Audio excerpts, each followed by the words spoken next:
নমস্কার বন্ধুরা, সবিতার রান্নাঘরে আপনাদের সবাইকে স্বাগতম।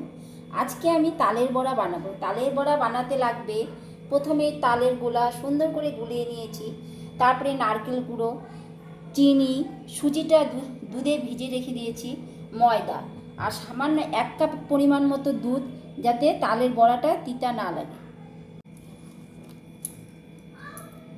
প্রথমে তালটা দিয়ে দিলাম, তারপরে চিনি,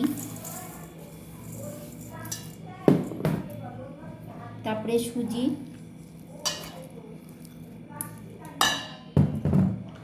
নারকেল কুড়ো,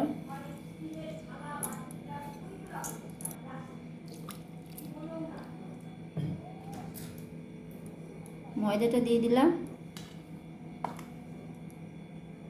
এখন আমি সুন্দর করে মাখাবো। তালের গোলাটা মাখানো হয়ে গিয়েছে, এখন আমি 30 মিনিট ঢাকা দিয়ে রেখে দিব। 30 মিনিট পর তারপরে বানাবো। গোলাটা মাখিয়ে রেখেছিলাম বড়া করার জন্য, 30 মিনিট হয়ে গিয়েছে। এখন আমি বড়া করব।